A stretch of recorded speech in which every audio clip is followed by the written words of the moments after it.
Have you ever felt afraid of something others don't even notice? This story holds a powerful moral you'll discover at the end.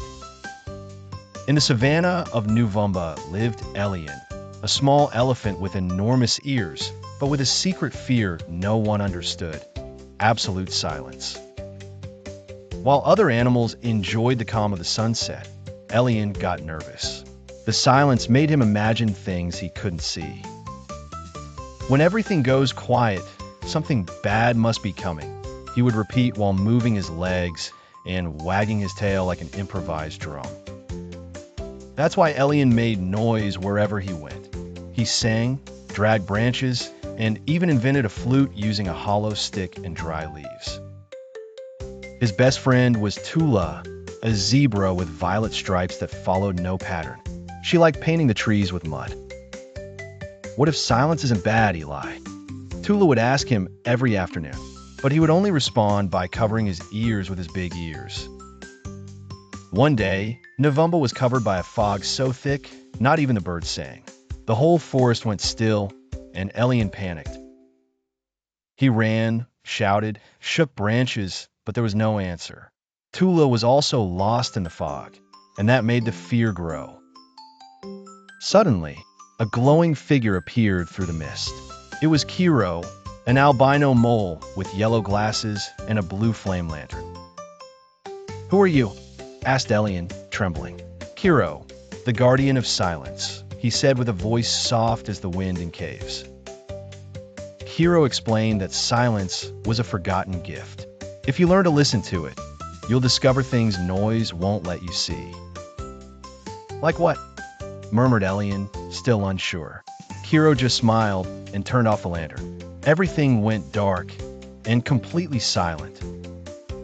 Elian closed his eyes. For the first time, in the middle of that emptiness, he heard his own breathing. Then, the distant footsteps of someone. "Tula!" he shouted as he opened his eyes. But Kiro stopped him. "Don't speak. Listen." And then, he recognized his friend's steps among many others. He heard the mist dripping on the leaves, the brush of insects, the faint murmur of the earth turning, and he wasn't afraid. When the fog lifted, Elian was no longer the same. He walked slower, heard more deeply, and his heart beat peacefully.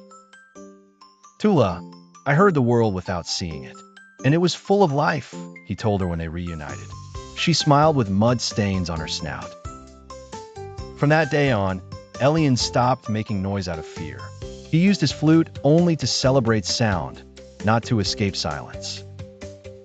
One night, while everything slept, he heard something new, a faint whisper coming from the mountains, a voice calling his name. "Elian, Elian," the voice said, soft as a breeze. He got up carefully, silently, and walked following the sound. He reached a cave hidden among roots. Inside, he found hundreds of crystals vibrating with their own light. Each crystal echoed a sound from the world. Laughter, crying, songs, roars, all mixed with deep pauses.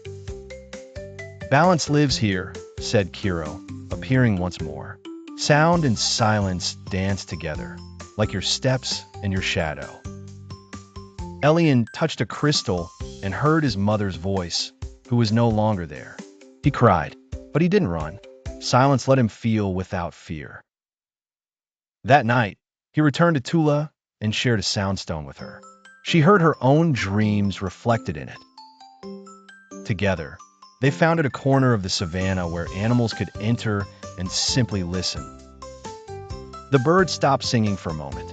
The gazelles lay down peacefully. Even the monkeys sat still and smiled. Elian understood that silence is not absence, but presence without words, an invisible bridge to the deepest parts of ourselves. Since then, whenever someone feared silence, Elian would guide them to listen to it like an old friend. Moral: sometimes silence is not empty.